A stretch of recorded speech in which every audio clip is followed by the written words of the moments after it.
guys, welcome back to my channel. Are you also planning to qualify the UGC NET exam in first attempt just like me? So in today's video I will be guide you and give some 8 important steps through which you can also qualify the UGC NET exam in first attempt. So without any further ado, let's just start the video. First point is and most important is to stick to the syllabus of paper 1 and paper 2. You don't need to go to any other like a website or any other to find the syllabus of the UGC NET. You can clearly go to the website of the UGC NET and from there you can find the syllabus. And from the syllabus जितने units है like paper 1 के 10 units है, paper 2 के 10 units होंगे आपके अपने paper उन subject के, आप सिर्फ उनको ही पढ़ो. उसके अलावे एग्जाम में नहीं पूछा जाता है लाइक इंस्टीड ऑफ गोइंग कि भाई ये भी पढ़ लेते हैं, ये भी पढ़ लेते हैं, शायद इससे निकल जाए, इससे निकल जाए, इस यूनिट पढ़ने से निकल जाए. ऐसा कुछ भी नहीं होता है क्योंकि instead of reading a lot of content जो आप उसको टाइम पे फिनिश नहीं कर पाओगे, इससे अच्छा है कि आप स्टिक करो एक ही सिलेबस पे जो कि सिलेबस यूजीसी नेट वेबसाइट पे डाला हुआ है. To solve the previous year question, क्योंकि एग्जाम के पैटर्न्स काफ़ी ज़्यादा चेंज हो रहे हैं और टू अंडरस्टैंड कि आपका प्रिपरेशन कैसे और कैसे प्रिपेयर करना यूजीसी नेट एग्जाम के लिए, इट्स वेरी इंपॉर्टेंट कि प्रीवियस ईयर क्वेश्चन सॉल्व करो क्योंकि उसके थ्रू पहले तो आपको कितना आता है, what you have already prepared, उसकी क्वालिटी पता चलती है, प्लस आगे आपको कैसे प्रिपेयर करना है वो भी पता चलता है. एंड प्रीवियस ईयर क्वेश्चन सिर्फ सॉल्व नहीं करना है, उसके आंसर्स अगर आपको कोई नहीं आ रहा है तो उसको एनालाइज भी करना है कि क्यों नहीं आ रहा है और उसका आंसर कैसे होगा और वो कैसे सॉल्व होगा. सिर्फ येस और नो और आंसर को रटना नहीं है, उसको समझना भी है कि हो सकता है ये सेम क्वेश्चन ना आए बट जो कॉन्सेप्ट है वो रिपीट हो सकता है. क्वेश्चन रिपीट नहीं होते हैं एग्जैक्टली बट कॉन्सेप्ट रिपीट होता है. तो आप जब सॉल्व करो तो आप कॉन्सेप्ट पे फोकस करना है, ना कि क्वेश्चन पे फोकस करना है. And third is time management strategy, जो कि बहुत इंपॉर्टेंट क्योंकि आपको पढ़ना है paper 1 and paper 2 at the same time. आपको रिविजन भी करना है, आपको PYQ भी सॉल्व करना है. तो ये सारा कुछ हो सकता है ओनली जब आप टाइम मैनेज करो. Like kind of you can distribute your day into paper 1, paper 2 and week में आप you can have 2 days on which you can solve previous year question and also revision. Like don't put revision last में, आप साथ साथ में करते रहो. तो उसके लिए भी एक टाइम मैनेजमेंट रखो. So time management is very important. Time management ही आपको अलाउ करेगा सिलेबस को टाइम पे कंप्लीट करना भी, उसको रिविजन करना भी और साथ में PYQ सॉल्व करना भी. तो try to make a time table और उसको आप जहाँ पढ़ते हो लगे जगह, if you study on the table और चेयर, उसके सामने ही वॉल पे उसको पेस्ट कर लो and try to focus on it. बहुत ज़्यादा ही ऐसा वास्ट नहीं रखना है, जो आप कर सको वही टाइम बनाना है. लाइक पेपर 1 को you can give every day like 2 hour तो 3 आवर आपको पेपर 2 को देना होगा, फिर 3 आवर आपको लाइक PYQ सॉल्व के लिए देना होगा.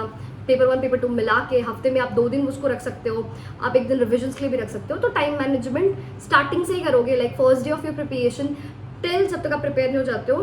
तो यही आपको हेल्प करेगा to qualify the UGC NET exam in first attempt, क्योंकि मुझे भी इसी लाइक टाइम मैनेजमेंट ने काफ़ी ज़्यादा हेल्प किया है. Fourth point is daily revision. जितना भी आप नोट्स लिख रहे हो उसको मेमोराइज कर रहे हो तो वो कितना मेमोराइज हुआ है ये आपको पता चलेगा रिविजन्स के थ्रू. एंड रिविजन आखिरी में बिल्कुल भी नहीं करना है, आपको कंटेंट पढ़ते हुए साथ में ही रिविजन भी करते जाना है. जैसे फॉर एग्जांपल आपने फर्स्ट चैप्टर कंप्लीट किया, like you have like finished it first chapter उसको या फर्स्ट यूनिट को आपने फिनिश किया, आपको उसके साथ उसको रिविजन करना है. फिर सेकंड जब फिनिश किया सेकंड को भी रिवीजन करना है. या तो आप हफ्ते में keep Sunday for the revision कि आपने पूरे हफ्ते क्या पढ़ा उसको आपको रिवाइज करना है. What I use to do it कि मैं पूरे दिन कंटेंट पढ़ती थी and in the morning session I use to revise it.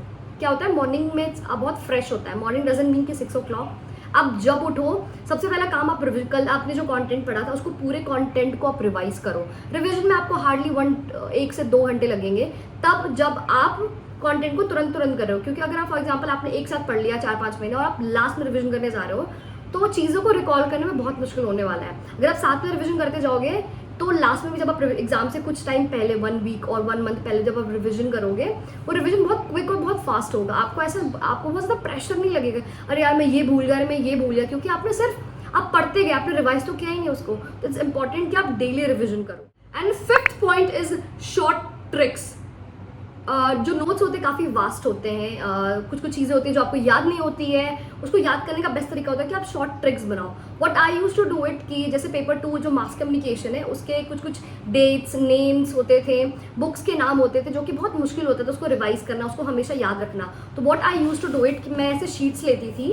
I use to have A4 size वाला शीट होता था, उस पर मैं उसको लिख के रखती थी. और ऐसे मेरे बहुत सारे लाइक हर चैप्टर्स के मेरे पास 2-2 ऐसे शीट्स होते थे. एंड उसको I use to always keep it on my desk कि मैं बीच में जब भी ऐसा फ्री टाइम है तो I use to look at it कि ओके ठीक है ये ताकि उससे क्या हो जाता है ना, एक तरह का शॉर्ट ट्रिक्स बोल सकते हैं या शॉर्ट नोट्स बोल सकते हैं कि जो चीज़ें आपको याद नहीं होती, जो चीज़ें बहुत ज़्यादा इंपॉर्टेंट है. एंड उसके क्योंकि एज वी ऑल नो कि जो हमारा एग्ज़ाम होता है वो MCQ बेस्ड होते हैं, तो जो स्मॉल ट्रिक्स होते हैं ना वो बहुत. 6 tip is make a brief notes of paper 1 and paper 2. Short tricks तो बना रहे हो ठीक है, दैट्स अ डिफरेंट थिंग. वो उन चीज़ों के लिए होते हैं जो मेमोराइज नहीं हो पा रहे, बट आपको बहुत ज़रूरी है कि एक brief notes of paper 1 and paper 2 का बनाओ टू क्लियर योर बेसिक्स, क्योंकि बेसिक्स क्लियर होना बहुत ज़्यादा ज़रूरी है. उसके लिए आपको एक प्रॉपर ब्रीफ नोट्स चाहिए, क्योंकि शॉर्ट ट्रिक्स लास्ट में काम आते हैं once you are done with your brief notes. क्योंकि ब्रीफ नोट्स मतलब हर एक बारीकी पे आपको ध्यान देना है. एग्जाम में बहुत ज़्यादा कॉन्सेप्चुअल, बहुत ज़्यादा थ्योरेटिकल्स भी आते हैं सवाल, तो उसको क्लैरिटी के लिए you need to have a brief notes, ताकि उसको आप कीप ऑन आप उसको बार बार रिवाइज भी करते रहोगे. उस पर एक एक पॉइंट आप मेंशन करो.